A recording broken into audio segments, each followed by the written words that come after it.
شروع اللہ کے بابرکت نام سے جو بڑا مہربان اور نہایت رحم کرنے والا ہے۔ آج جو واقعہ آپ کی خدمت میں لے کر آئے ہیں وہ انتہائی دلچسپ، سبق آموز اور ایمان افروز ہے۔ ناظرین کرام، واقعہ کچھ اس طرح ہے کہ پرانے وقتوں میں ایک حاکم گزرا جس کا نام طولون تھا۔ وہ حاکم بہت دیانتدار اور ایماندار آدمی تھا۔ اس وقت کے حاکم دنیا دار ہونے کے باوجود دیندار بھی ہوا کرتے تھے۔ اس نے ایک مرتبہ ایک بچے کو لاوارث پڑا ہوا دیکھا تو سمجھ گیا کہ اس کی ماں نے اس کو پیدا کیا اور یہاں چھوڑ دیا۔ چنانچہ اس نے بچے کو اٹھا لیا۔ وقت کے ساتھ ساتھ جیسے وہ بچہ بڑا ہوتا گیا وہ احمد یتیم کے نام سے مشہور ہو گیا۔ اس نیک دل حاکم نے احمد یتیم کو بیٹوں کی سی ہی محبت دی، اس کی اچھی تربیت کی اور پھر اس کو اپنا خاص مسائل بنایا۔ احمد یتیم بھی بڑا دیانتدار، نیکوکار اور پرہیزگار نوجوان بنا۔ کچھ عرصہ بعد جب طولون کی وفات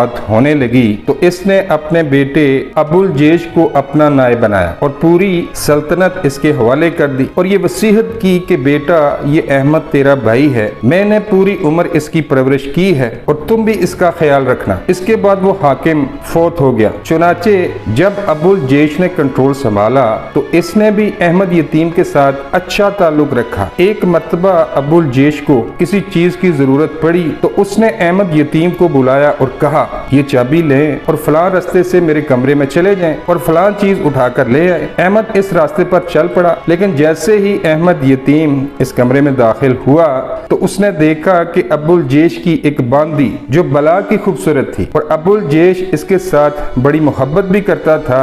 وہ باندی اس وقت اس کمرے میں کسی خادم کے ساتھ زنا کی مرتکب ہو رہی تھی۔ اس باندی کو توقع ہی نہیں تھی کہ دن کے وقت بھی اس ویران کمرے میں کوئی آ سکتا ہے۔ جیسے ہی احمد نے دروازہ کھولا اور یہ سارا منظر دیکھا تو وہ خادم بھاگ گیا جس کے ساتھ وہ بدکاری کر رہی تھی۔ جب اس عورت نے احمد یتیم کو دیکھا تو اسے اپنے چکر میں پھنسانے لگی، اس کی منت سماجت کرنے لگی کہ تم بھی میرے ساتھ وہی کام کرو جو وہ شخص کر رہا تھا۔ لیکن احمد کے دل میں نیکی تھی اور اس نے کہا میں ہرگز ایسا نہیں کر سکتا۔ سبحان اللہ، نیک لوگوں کا یہی دستور رہا ہے۔ چنانچہ احمد یتیم اس بدکار عورت کے چنگل سے نکل گیا اور وہ چیز اٹھا کر اس کمرے سے واپس آ گیا اور اب اس باندی کے دل میں یہ بات کھٹک گئی کہ اگر اس نے جا کر میری شکایت لگا دی اور حقیقت بتا دی تو ابو الجیش مجھے قتل کر دے گا۔ لیکن احمد نے اس کی پردہ پوشی کی اور آ کر وہ چیز ابو الجیش کو دے دی اور بات گول کر دی۔ ابو الجیش نے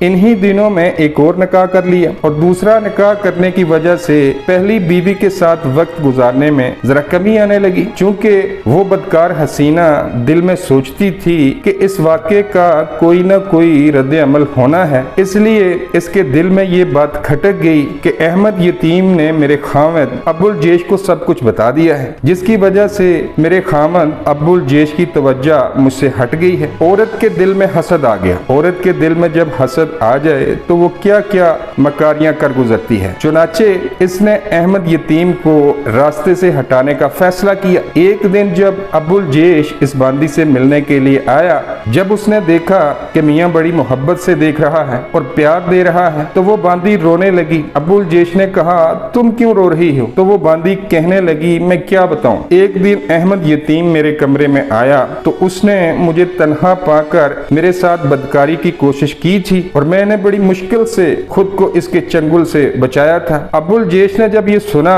تو اسے یاد آیا کہ ہاں ایک مرتبہ میں نے احمد کو دن کے وقت چابی دے کر اس کمرے میں بھیجا تھا تو اس وقت احمد نے میرے حرم کے ساتھ خیانت کرنے کی کوشش کی ہوگی۔ یہ سوچ کر ابو الجیش کی آنکھوں میں خون اتر آیا، یہ کتنا نمک حرام اور خائن شخص ہے۔ اس نے اسی وقت نیت کر لی کہ میں احمد یتیم کو قتل کروا دیتا ہوں۔ چنانچہ جب وہ دربار میں آیا اس نے اپنے ایک خاص بندے کو بلایا اور اسے کہا میں ایک آدمی کو برتن دے کر آپ کے پاس بھیجوں گا اور وہ آپ کو میرا پیغام دے گا کہ اس برتن کو کستوری سے بھر دو۔ آپ کو یہ کام کرنا ہے کہ جو بندہ وہ برتن لے کر آپ کے پاس آئے گا آپ اس کو قتل کر کے اس کا سر اس برتن میں ڈال کر لے آنا۔ پھر اس نے احمد یتیم کو بلایا اور اس کے ساتھ باتیں کرنا شروع کر دی۔ جب اس کا غصہ تھوڑا ٹھنڈا ہوا تو اس نے احمد یتیم کو وہ برتن دیا اور کہنے لگا آپ فلاں بندے کے پاس جائیں اور اسے کہیں کہ اسے کستوری سے بھر دے۔